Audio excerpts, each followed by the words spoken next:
All right, well, it is just around 8:30 right now, and we're just going out for a small little drive here, short little drive. It's actually a Sunday today, so it should be pretty chill on the roads. It's also the holiday season too, so we shouldn't be getting too much traffic.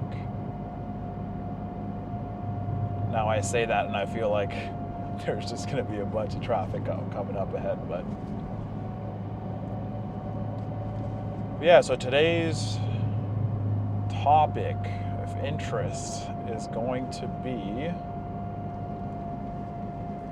entrepreneurship. So I've been thinking about this a little bit now, especially with 2026 coming up, and I hope everyone is jotting down some of their goals for 2026. It's going to be an important year. I feel like everyone says that every single year, but at least for me, if you guys don't know, I have my own company, and we've got quite some goals. Just heard a little burble there, but we've got quite some goals for 2026, and I've just been using the last week and a half just to prepare for the entire sprint. Now, I know some of you guys might have businesses, some of you guys don't have businesses yet, but to be honest, like if you're planning out your goals for 2026, you should be executing them in Q4.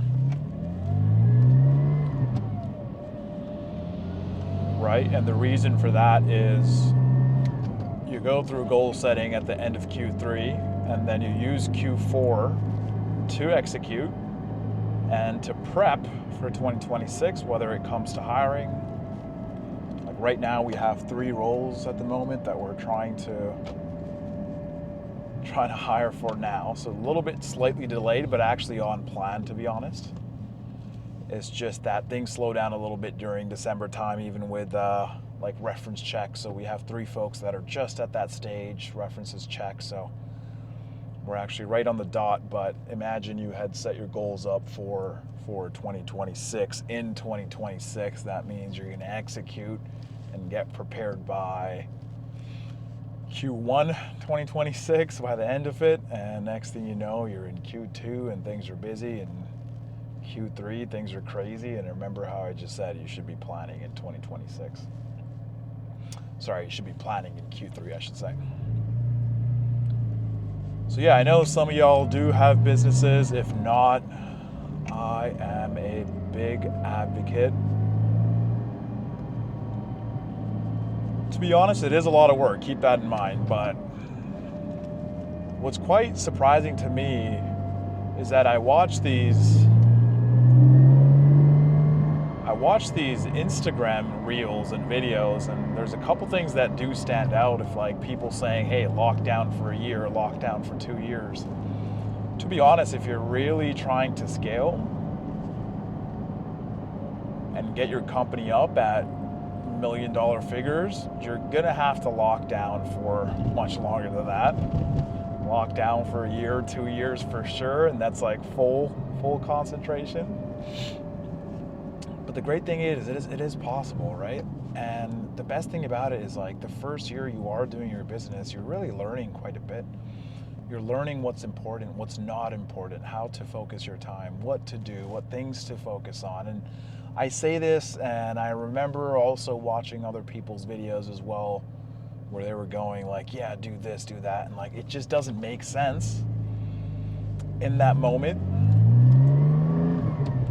until you actually go and do it, right? Until you go and actually give it a shot and start to do these things, then that's when everything starts to make sense. That was a 2nd to 4th gear shift, if anyone saw that.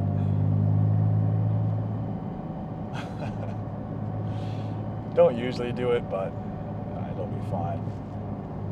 But yeah, so you start to get into your business, you start to work on things, and you're like, let me get these domains. Like originally in the beginning, you're like, let me get these domains, let's go actually take a right here.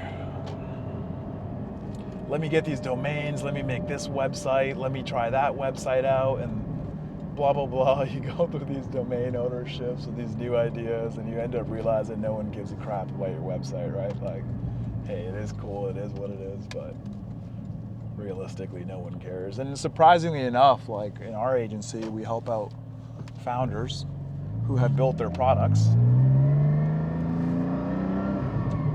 and they go through the same thing, right? Like, you end up building your product out, you're building all these things out, and you're like, oh man, this is going to be the best product in the world. Like, somehow people are just going to find out about it, and that's just not the case.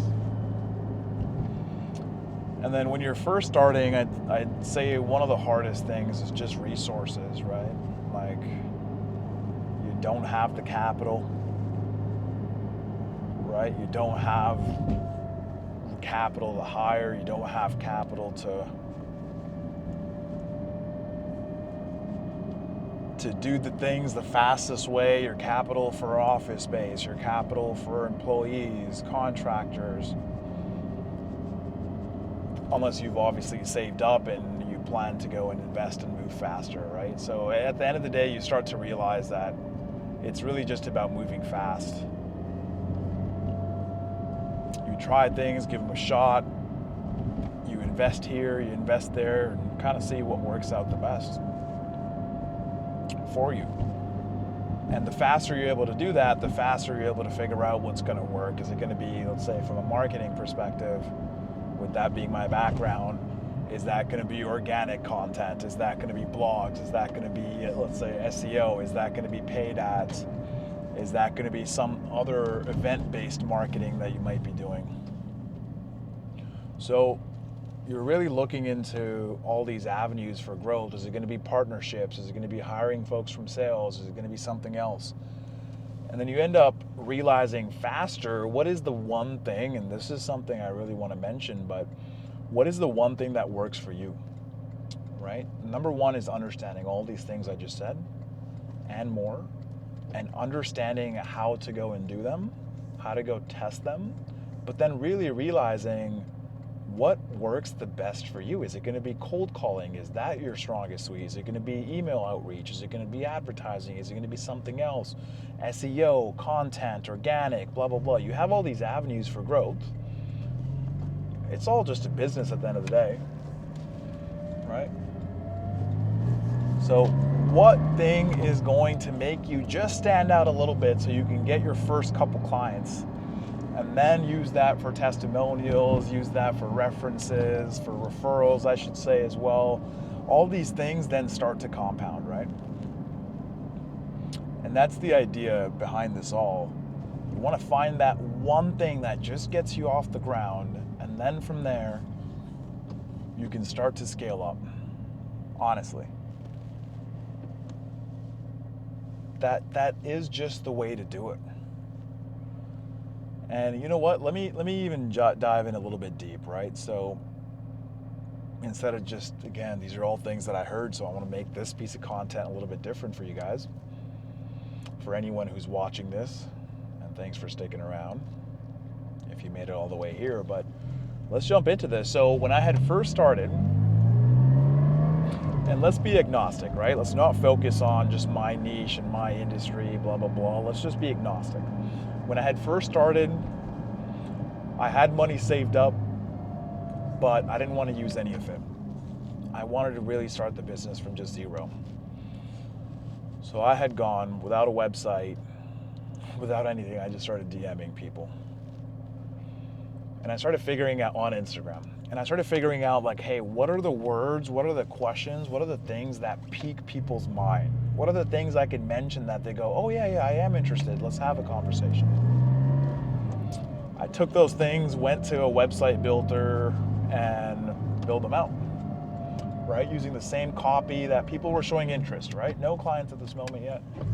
But whatever was showing some interest, I had just went in and built that out on the website. So now I had a foundation. Now when I'm having a conversation, I can talk to people and go, hey, at least the website exists. You don't have to go through this whole conversion mapping funnel thing, but at least a website exists.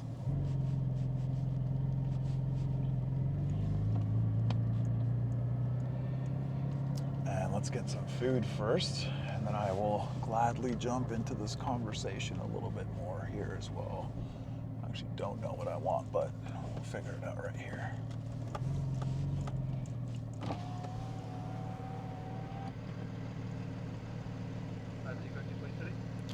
No, I'm not. Hello? Hi there. Yeah, can I get a milkshake, please? Which one? What options do you have? We have chocolate, vanilla, and chocolate. Let's do vanilla, please. Vanilla? Yeah. And what size? What sizes do you have? Small, medium, large. And Nice. child size. The classic size. Let me just do a medium, please. Medium, vanilla. Anything else? Nope, that's all. You can have it. Thank you.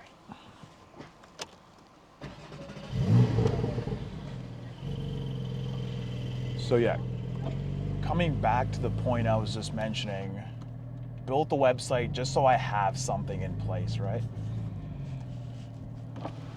What's going on, man?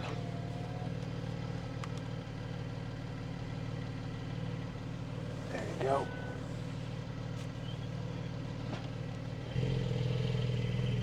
So yeah, you build that website out just so you have something, and then I started, again, DMing, I started trying email out, I started trying all these other things as well, I started cold calling some folks in the beginning.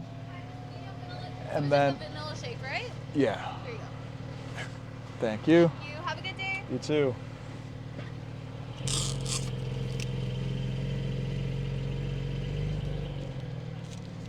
I actually haven't had a vanilla shake in quite some time, so let's see how this all pans out here.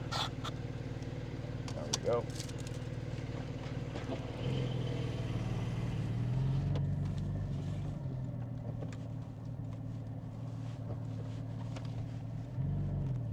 Gotta be careful here.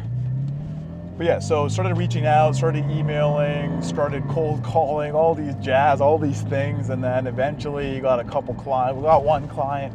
From that client, just built some case studies. I worked my ass off for the first client, but it could be your first user, it could be your first client on a service side, right? Whatever it is. But you work your ass off, you ask them if they have referrals, you literally go out of your way and make it happen. And if you don't know something, sign up for it and then go learn it. That's the biggest thing I can mention. So that's starting the business, right? Now, the challenge is, yeah, you'll be able to hit your 10, 20, 25, 30K maybe per month, 50K at times, but what will end up happening is you have to keep up those exercises of getting contacts and getting sales while you're also trying to execute and fulfill. So definitely can't be drinking all that. It's good though. But yeah, so then you run into this challenge of going, okay, how do I execute, do sales at the same time, do all these outreach? And mind you, at this point, right, SMS, email, blah, blah, blah, you're essentially testing out a bunch of different funnels for looking for that stability and growth. And you're executing at the same time, and you're trying to get these wins for your clients so you can make amazing case studies for them and then eventually get other clients. So you start running into this issue of just trying to get clients while you're trying to execute at the same time. And then what ends up happening is you might start focusing your resources on sales, but then you drop your execution, AKA no new clients. Or you start executing too much. Or sorry, I might have messed that up, but yeah, so maybe you're focusing too much on sales and then you're not fulfilling enough.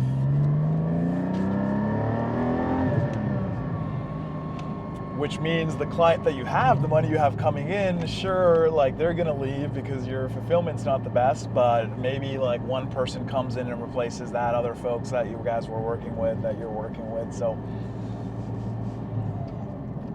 Or vice versa, right? You start focusing too much on execution, but then you start to naturally learn that, hey, these clients are gonna end up leaving eventually. So you're kind of stuck at this bottleneck, and then you have to kind of decide. You have to stretch out a little bit. Maybe you're at that 10K and you're like, hey, things are good. And where a lot of people make mistakes here is like, let's say you're at 10K and you're spending that 10K, which means you don't have money to go reinvest back into the business because you decided to go get a new apartment and you decided to go spend your money on a yacht to make an Instagram video, or you bought yourself a new car. So you've constrained yourself. What you want to do in that case is not constrain yourself and make sure you're able to actually take that money, take that 10,000, forget about it. Imagine you're at zero, and then you just go hire somebody, right? You find labor overseas, or you find labor wherever you are. We just try to find some talent that can help you somewhat do something, whether it's the sales side, whether it's the execution side. You try to find systems and tooling. You try to make processes. A little bit too early for that at 10K, to be honest, but TLDR, hire somebody to help you, right? Just so you don't get stuck, right? You're trying to do sales and execution. Don't half-ass both of them. Focus on one, outsource the other. And then slowly you start to learn, right? I would say focus on sales so you learn that instead of the fulfillment side, and try to reduce your fulfillment time so you can go actually test out different strategies on your funnel side, right? And you as the owner should know the sales side the best instead of somebody else. So you might want to go try email, you might try cold outreach, you might try leaving comments on videos to get people's attention so they can hire you for your service. So all in all, I could talk about this for hours. The reason I really wanted to bring this up is what I'm mentioning, that's the hardest time. And you know what? Even once you figure that out, it's going to continue being hard, right? I'm not going to lie. There's going to be other problems. So coming back to what I'm saying is, when you lock down for a year, that's not really valid. You're going to have to lock down for quite some time, just so you can get through the new problems and challenges, such as, let's say you have 10 people on your team, and then you're at a point where things are running smooth, but 2 of them decide to leave, right? Or someone's not doing their job like they should be. What do you do in that scenario? So, or how do you set up the systems for sales? How do you make sure that you're increasing every single month? What tooling can you get? How do you hire resources? Who should you hire in Canada, outside of Canada, in the US? How do you do your check-ins? How are you doing your one-on-ones? What are you doing for partnerships? What pipeline do you have for your employees to grow? Are your employees being challenged? What are the HR struggles? What is your churn rate? And you start to just become very data-driven at that point, which is fine. It's incredible. You want to be data-driven. But when you're doing 10K, it's completely different from 10 to 50 to 100 per month. And from 100 to month, how do you get to 1 million? Right? So these are all the things that you're going to go through, but anyone watching this, if you're in the earlier stage, you're not going to be having those systems, operations, employee challenges as much. You're most likely going to be having challenges around finding damn clients, right? So keep that in mind.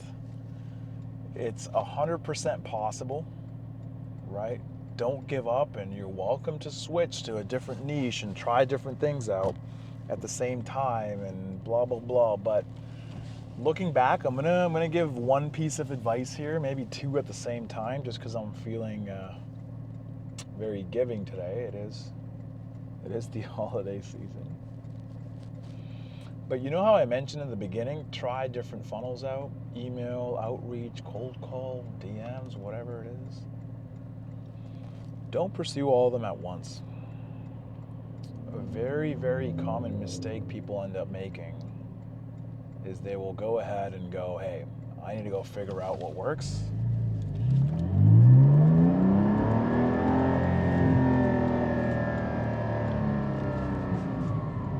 Okay, I needed that. I need to go figure out what works, so let me just go blitz this whole thing. And what you end up doing, you try your 6, 7 different 8 streams. And what you end up doing at the end of the day is none of them end up working because you half-assed it. So no half-assing. Try one channel, right? Just get an understanding for all the channels and figure out which one you might be the best at. And this is not a, hey, let's look at these videos for 2 months and figure out, or look at resources for 2 months and figure out what I want to do. This is on a weekend, you learn all these funnels, high level, you choose one that you think might be the right fit, and from there, you just go rip one of them out for 3 weeks, a month maybe. And like really tune down on it, right? If it's email, figure out how to set up your inbox the right way, what your headers should look like, what your open rates should be, how to manage and source leads, where you should be getting leads from, what are the different ways to get leads. Jump into it, A/B test, and actually figure it out, right? Not half-ass, like let me send a couple emails out and hopefully that works. It's not gonna work. Or if you're gonna do ads, again, the issue with ads is you're gonna have to commit dollars to it, right? So again, put aside some budget and figure out what's gonna work the best there too. And what angles, what campaigns, what platforms, what creatives, how much spend, how do you stagger spend, how do you A/B test, what your copy is going to look like, what your description might look like, what your conversion tracking is, what is your retargeting funnel. There's a lot of stuff, right, that gets a little bit more hands-on. So that's my recommendation. That's my gift to everybody. And I say this because I've been through the same thing, right, where you look at all these different avenues for growth and people end up just trying one out for a week and they go, hey, this ain't working for me. They go to the next, they go to the next, they go to the next. Next thing you know, you got no clients, you got no business. You don't know what's working. And realistically, you should be able to make any channel work. Most channels, let's just say. Okay, not all of them, but you should be able to make a few of those channels work eventually. And another piece of advice, and I'll leave this one for just the marketing side, the paid advertising side. This doesn't mean go and get budget and go start running ads on Google, Bing, Meta, LinkedIn, everywhere and anywhere possible. Even when you're tackling that channel, be very